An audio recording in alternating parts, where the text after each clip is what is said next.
kids, trying to develop some ideas and put his values into practice. And, you know, Don was not thinking in terms of going to scale or doing something that was going to, you know, cross international borders and be so widely disseminated. You know, he had a very immediate, some very immediate practical questions as a teacher about what's working with the kids, what's worth doing. And that's the biggest part of the history of this model. So, you know, there were never any set structures for how to train people how to do this. He had never given much thought to that. You know, what was more common was folks like Dave and I happened to be doctoral students that worked with Don. And so we learned how to do this model basically by being apprentices with him. You know, it wasn't a set curriculum, there wasn't a set training program. But not everyone can show up and spend 5 years just hanging out and working in the programs and debriefing in between the spaces.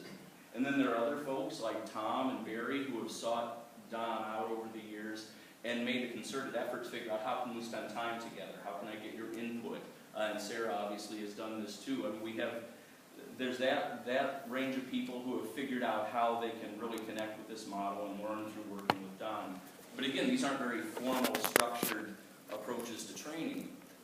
But in the meantime, you know, this model is rapidly expanding and being disseminated. I look at a couple benchmarks. In 2002, Don and Dave Walsh wrote an article, a review article on studies done on TPSR up to that point. And many of the studies they looked at were master's thesis and student projects. At that point in time, in 2002, there were 6 peer-reviewed articles that had been written on TPSR. And in a review I did last year, there were over 60 directly related to TPSR. I mean, so we've had more than a 10-fold growth in terms of the research on this model in just a period of about 10 years. And we have, you know, this panel shows a good representation of, you know, we've got New Zealand and Canada and the US, but we also have people actively using TPSR in Portugal, in Brazil, in Spain, in Finland. So, you know, despite Don's, you know, sort of immediate and modest objectives, this model has become very influential in the field, very widely disseminated. And what comes with that then are concerns, for me anyway, and this is something Michael reminded me, I talked about at the Pittsburgh conference in 2009, the historic traditions and future directions. At that point in 2009, I was talking about, you know, some concerns about the idea of fidelity. When a model is spread and it gets farther and farther from the source, and you have people who never met or worked with Don teaching other people how to do the model, you know, like Bill Dickey brought up, you have to wonder about fidelity. And when we've had no structured approach to professional development or training, we need to develop those things. So in 2009, I was worried about that. Having a framework for fidelity, having some instrumentation that could help us in not only training but evaluating that idea of fidelity, and having some structured, systematic approaches to training people. Again, that was 2009, and I think this is really significant. Here we are 5 years later, and look at what this panel is sharing in terms of really having sophisticated ways of talking about fidelity, using best practices around professional development and training, but also developing. You know, in each case here, we've got a very customized approach to integrating TPSR with what we know about good professional development. Just a couple things I wanted to say about each talk. So Dave's, for instance, Dave's example is great about how to really be systematic. I mean, he spends this entire semester with these undergraduates. Think how many people learn about TPSR as one chapter, you know, in a book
And that's a great way to challenge the idea of fidelity. It doesn't look like, much of what's written about TPSR, kids. But that's where the idea of having a sense of fidelity really is important. Where you can say this is still TPSR because it's based on these values, because these sort of interactions will occur, because these are commitments and the things students are giving out.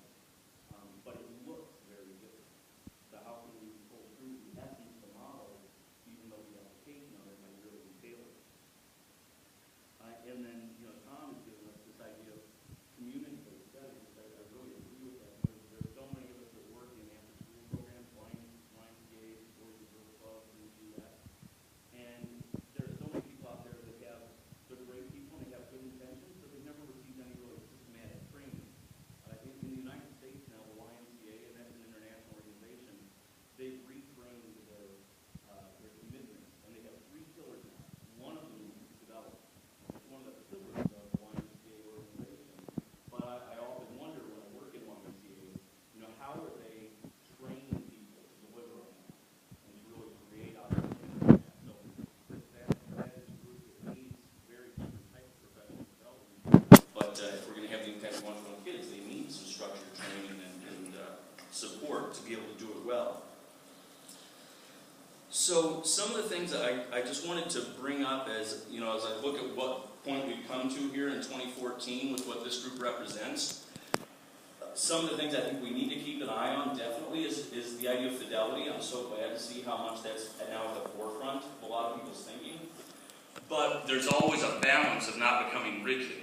Barry brought up the idea you've got to watch out for toxic mutations, where it's really become a different thing now. It's not TPSR anymore. We need to be worried about that. But we also don't want to be so rigid that these are the only ways to train people, or this is the only way to evaluate fidelity. Because then we don't have opportunities for people like Sylvie to really innovate and do it with an entirely different audience. So we need to maintain that balance. I'm so glad where we've come. I just hope that we all keep that mindset, like the way Don originated this model. It's about individualizing, and it's a way of being, and we don't want to become formulaic. So as much as I promote fidelity, I don't want us to go that direction. And then I think that the balance here we're starting to see between the way people train individuals and the way they do research around the model are becoming very in sync, very connected. These same tools we're talking about using to establish implementation fidelity for a study, the exact same methods we're using, often in the same case, to really do professional development and training.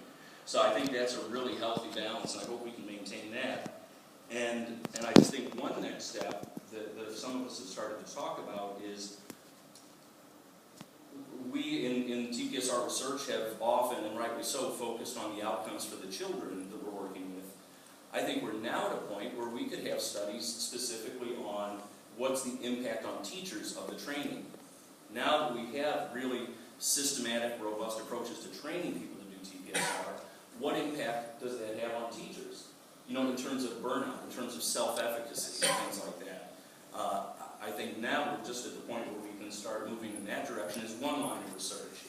And that ultimately should feed back into better programming for kids, which is the intent of the model. The last thing I'll say before we just open it up for general questions of anyone here is it stood out to me during the talks how almost everyone up here spoke about the intent of this model as a way of being, as being values-based. And you can tell in the way they describe their programs, they walk the talk. The way they deliver the programs, it keeps the recipients in mind, empowering the trainees and giving them some choice and not trying to indoctrinate them, which is really consistent with the way Don Hellison worked with us as students and with the way he wanted us to work with kids. So I think that's really key to keep in mind, that having that flexibility, and if you're staying true to things like that, I think you've got a better shot of staying true to the essence of TPSR. If you become formulaic, and you become authoritarian, and you become rigid, I think it's less, I think there's a break in the chain there. By the time those people go out and work with kids, you haven't modeled it for them, they haven't experienced it. I'm a little nervous of what we're calling TPSR and programs like that. So I want to thank my friends again.